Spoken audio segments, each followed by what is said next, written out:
Welcome to another lesson from Transparent Physics. Today we're going to be showing some solution samples for one-dimensional dynamics problems. The goals for today's lesson include working through solutions for two different one-dimensional dynamics problems.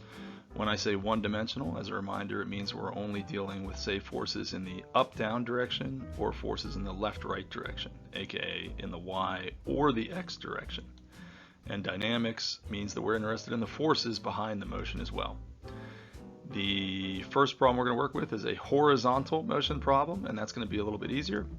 And then we're going to work a vertical motion problem, and that's going to be harder. Now, horizontal problems don't have to be easier, and vertical problems don't have to be harder. That's just the way they are for this particular lesson. Okay, starting in the horizontal direction, we have a 1986 Nissan Pulsar. The Pulsar has a mass of 975 kilograms. It accelerates at positive 1.25 meters per second squared as it's driving on the highway, and the engine provides a force of 1650 newtons as the Pulsar is accelerating forward. How much air resistance acts on the car? So we're looking for air resistance as our final answer.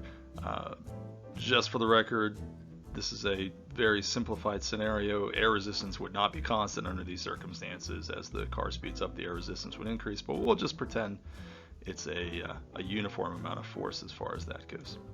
And so we're going to draw our sketch, a little 86 Pulsar there, and looking at the information that's provided, we do have the mass at 975. We do have the acceleration at positive 1.25 meters per second squared.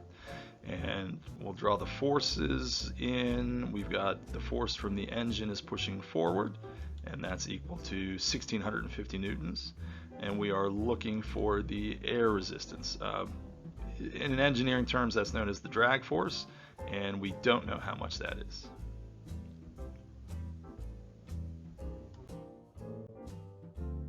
Moving the diagram to the upper corner of the solution area, let's take a look at Newton's second law. Newton's second law can be used a couple different ways. One way is simply saying the net force is equal to the mass times the acceleration. And we were given both of those pieces of information right at the start of the problem, so we might as well just figure it out right now. So that's 975 kilograms times a positive 1.25 meters per second squared gives us a positive 1220 kilogram meters per second squared. Kilogram meters per second squared is the same as Newton's.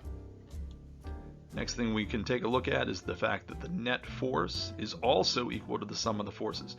We can say net force is equal to mass times acceleration. We can also say the net force is equal to the sum of the forces. And we have a force acting to the left, which is the drag force. We have a force acting to the right, which is the engine force. But notice, even though the drag force is acting to the left and is going to end up being a negative value, I still combine them as pluses. If the drag force actually is negative and acting to the left, the negative sign will come out in the calculations. The net force literally means the sum of all the forces, and you can be adding positive forces or negative forces together. So we're going to manipulate it for the thing that we don't know. We're going to subtract F engine from both sides, leaving F drag by itself. And now we have all the information we need. We have the net force. We solved for that in the previous step, and the force from the engine was given to us. So if we plug our numbers in, the net force is positive 1220 newtons, the engine is 1650 newtons, and since we have a larger number being subtracted from a smaller number, the final answer is going to be negative. So the drag force is acting to the left as we thought it would, and its magnitude is 430 newtons.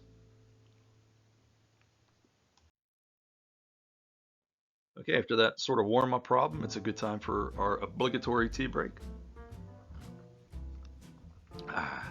Now, the next problem is going to be a little bit longer, a little bit more challenging, but it does show you a pretty nice sample of all the stuff they can throw at you inside of a single problem. So without further ado, let's get started. Okay, moving on to our vertical dynamics sample, we have a temperamental jetpack, and you step off a cliff wearing it, and the jetpack refuses to turn on right away, and you fall downward. And the jetpack does eventually turn on, but you're 75 meters above the ground when that happens, and you're traveling at 56.2 meters per second. So the question is, how much thrust must the jetpack provide so that you, and that you is you and the jetpack you're wearing, so that's a total mass of 105 kilograms, so that the total mass can touch down with just perfect zero velocity right at impact. So highlighting the important information, we have a height of 75 meters above the ground when the jetpack turns on. We're traveling at 56.2 meters per second. We're looking for thrust. Thrust is sort of an engineering term for force, so we're solving for a force. They give us the combined mass of us and the jetpack, and we are interested in the amount of force necessary so that our final velocity can perfectly be zero. When we take a look at that in the context of the diagram, we can see that we have all the information listed. We have our initial velocity as 56.2, we have our mass as 105, we have our displacement as 75, we have our final velocity as 0. And these are all listed as given in the problem, but we have to be careful because there's actually already two problems in the initial information as printed, because both the velocity and the displacement are directed downward. So you really have to read the problem carefully and make sure that you're looking at the information that's given to you. So we're going to add negative signs in front of both of those two terms because the velocity is down and the displacement is downward. Next up, we're going to draw in our forces. You can, if you're not going to draw your forces on the object itself, you can draw a dot just off to the side of it and people know what you're talking about. So we're interested in solving for the upward force. Our thrust, we don't know what the value is. And at this point, a lot of people would stop and get ready to move on and solve. Not explicitly stated in the problem, but you do have to watch out for the fact that net force involves all the forces acting on the object. So you want to ask yourself, did I get all the forces acting on the person with the jetpack? And the answer is no, we didn't at this point, because we also have to include the weight. And a lot of problems will not specifically tell you to solve for the weight, although they will give you the mass, and that sometimes hints at it.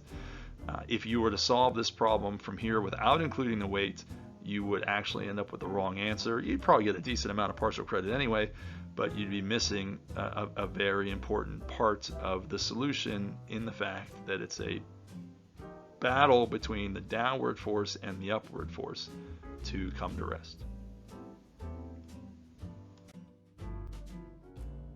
All right, moving our diagram to the corner of the solution space. Before we start, just a reminder that F net appears in two flavors. You can talk about net force in terms of mass times acceleration. You can talk about net force in terms of the sum of the forces acting on the object. Now, this second equation is going to be different for every solution. In this case, we have a thrust acting up and weight acting down. In the previous problem, we had the engine acting to the right and air resistance acting to the left. So the second equation is kind of customized based on the forces that you identified in your sketch. And that's one of the reasons why the sketch is so important, so that you make sure you catch all the forces that you're going to be including in your calculations. Moving those forces up out of the way a little bit, let's take a look at what we're going to do next.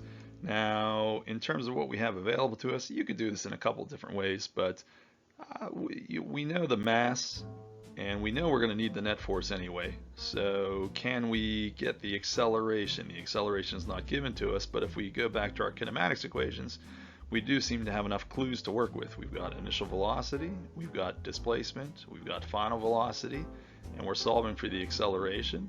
And when you put all four of those clues together, we're going to be solving the Fred equation. So Vf squared equals Vi squared plus 2AD. So when we can look for our empty suitcase, Vf squared is a zero value, so we don't need to carry that forward with us. Manipulating, we can move Vi squared to the other side, Vi squared plus 2AD to get rid of Vi squared, you subtract it over. And then I'm going to flip those two things around and then divide by 2D to get our value for A. So when we're all done manipulating, A is equal to minus Vi squared over 2D. When we plug our values in, you have to be alert to the negative signs and watch how they play through in the circumstance. You can see that both our initial velocity and our displacement are plugged in as negative values. Now, on the top of the formula, the negative sign that's inside the parentheses is going to go away because it's squared, but we also have a negative sign left over in the numerator, and then we have a negative sign in the denominator from the displacement. Now those two negative signs are going to cancel out and leave us with a positive acceleration, which is what we want to have. If we have a negative velocity, we'll want to have a positive acceleration to slow down. And when we solve it out, we get a positive acceleration of 21.1 meters per second squared. Moving the kinematic solution under the sketch to give us a little more room to solve with, we can move into looking at net force. Now that we have the acceleration, we can take the product of the mass times the acceleration to get the net force, giving us a value of 2,220 newtons. That is directed upward. And again, you can say plus 2,220 newtons, you can say 2,220 newtons directed upward, as long as you are indicating both the magnitude and the direction of the force, you're in good shape. Moving the F equals ma calculation up to the top, we have one more support calculation to do before we can get to the main event, and that is solving for the weight. The weight is m times g. Again, we're given the mass, so we can just take the mass times g, which is 9.8 meters per second squared. And in this case, it's 1,030 newtons directed downward. Again, I could write a negative there. We'll just say that it's downward in this case, and we'll put the negative sign in when it is necessary to do so.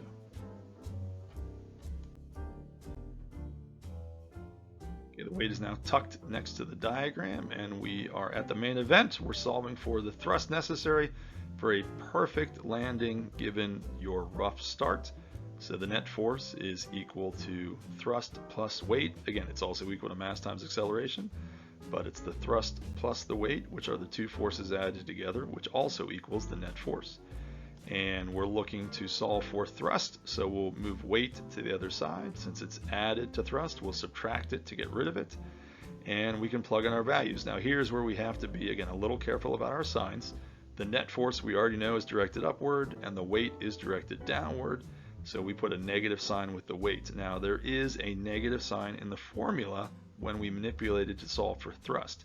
That's an algebraic negative sign that is not associated with the weight itself. That's just the result of us manipulating the formula.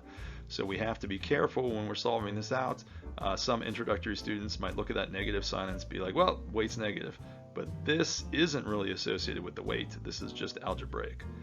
This sign down here is associated with weight, and that's important because we end up with two negatives, and that's what we're supposed to have to get our answer, because the actual thrust needs to be larger than the weight, and it needs to be larger than the weight by 2,220 newtons.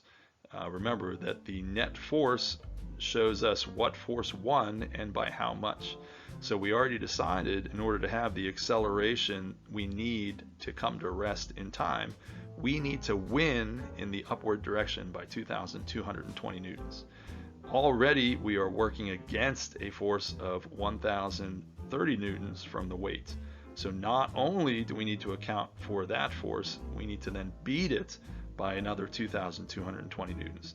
So that results in a larger force of 3,250 newtons as the total thrust needed to be provided by the jetpack. A couple closing thoughts as we wrap up this lesson. When solving one-dimensional dynamics problems, make sure you focus just on the forces in the x or the y direction. That doesn't mean that later in your career you're not going to be solving problems that it asks you to solve for forces in both directions. You just won't have to right now.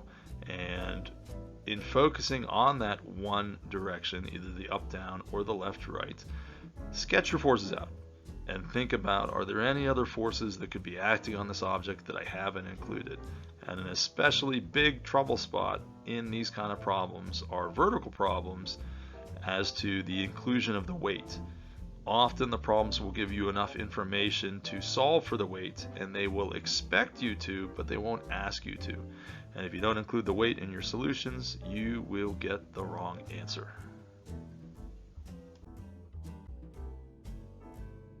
If you felt those examples were helpful, please consider liking the video. If you have any questions or comments about the solution, please leave them below. And to be kept informed of what's coming up next on Transparent Physics, consider subscribing to the channel. Hey, I know you have a lot of options on YouTube when you're looking to learn physics, and I appreciate you stopping by my channel. I hope I've made things a little clearer for you on this lesson of Transparent Physics.